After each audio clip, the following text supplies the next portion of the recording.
No, I think that every Check Peace Tattoos, bro. We know. Check what he has said about Muslims. He is a fucking psycho. And by the way, his interactions with Trump that were successful revolve around him getting Eddie Gallagher off. Okay? A war criminal so bad that his own unit was fucking up the sights on his goddamn scope so he couldn't successfully assassinate children. Okay? Do you know how difficult it is to investigate a decorated troop for war crimes successfully in the American military? Are you kidding me? You have to be a truly atrocious, a truly heinous sociopath. You have to be a literal fucking serial killer.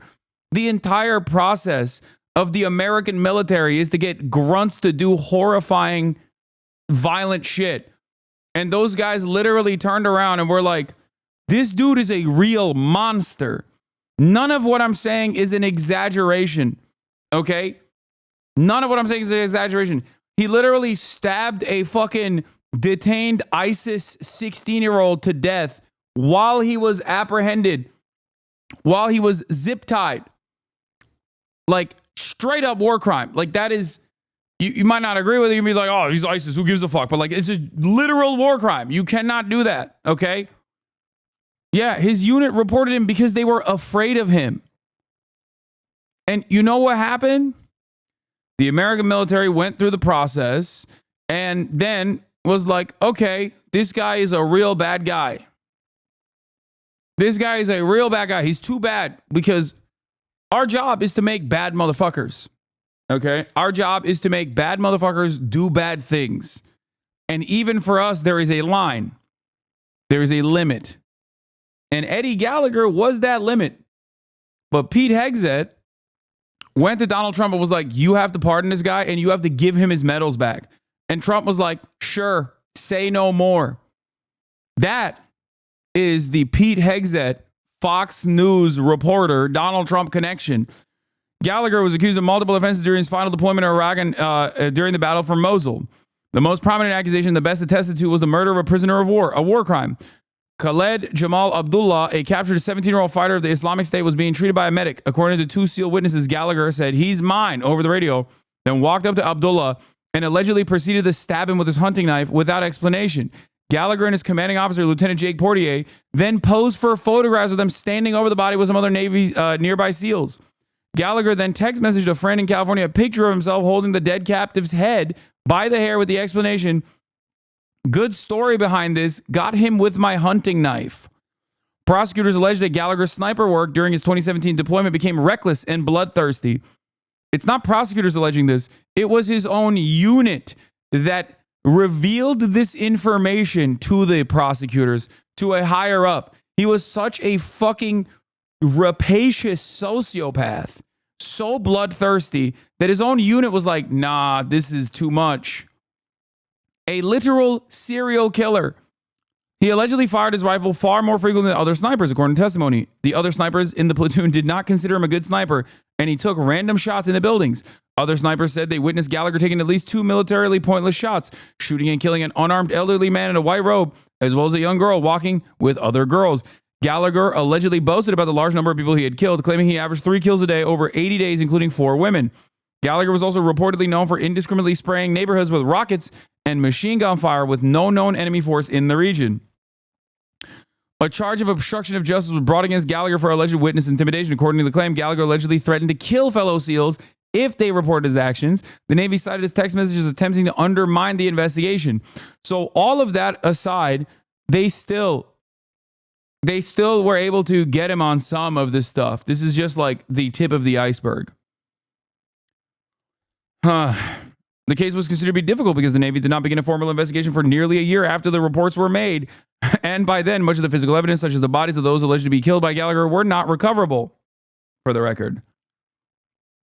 The prosecution's case relied largely on eyewitness testimony, which the defense sought to discredit as merely that of spiteful malcontents who disliked Gallagher's gruff leadership style. Now, why am I talking about this? Like I said, because Gallagher was proven innocent. The prosecution's main witness said he made up the story just to defame him.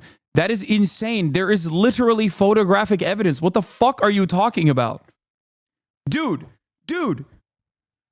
that is insane. Is Pete Hegseth in the chat? No, the main witness for the prosecution.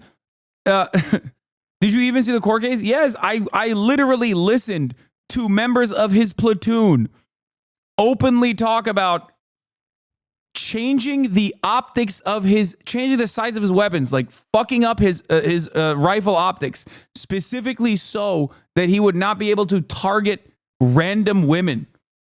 And no, he was not found innocent. He had to be pardoned by Donald Trump.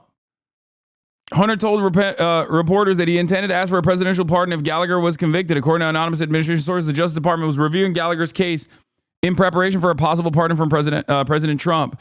This potential pardon was hotly criticized in the Washington Post opinion pages. During a podcast interview, Hunter said that he himself had posed for pictures of dead enemy combatants and American artillery fire had killed hundreds of Iraqi civilians in and around Fallujah. Now, what's really interesting about Duncan D. Hunter is that he's also a criminal.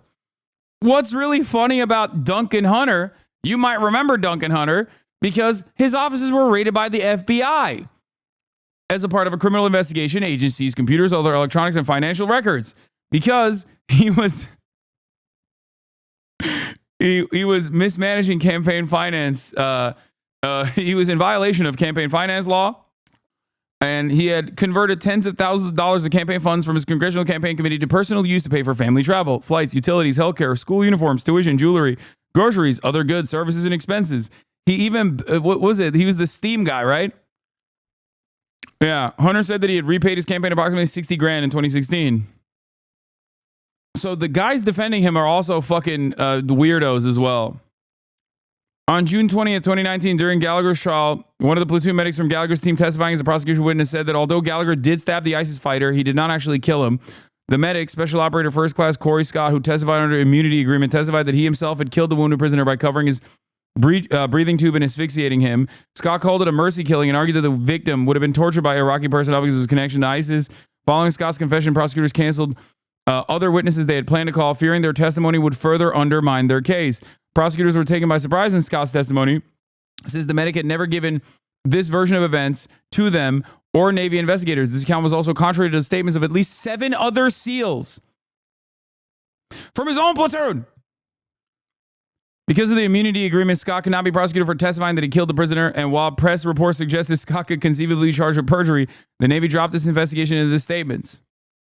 He got convicted and court-martialed. Received a demotion. Okay? Anyway, the point is, the president intervened. The clemency decision ended up moot. In November 2019, President Trump announced that Gallagher's demotion would be reversed. Why did he do this? Well, I'll tell you why he did this. Because Pete Hegseth. Pete fucking Hegseth.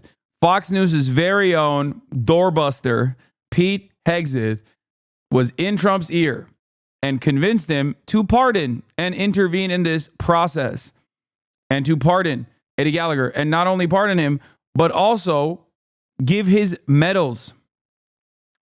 Give his medals back. Anyway, Pete Hegseth also famously is a rapist. Like, straight up.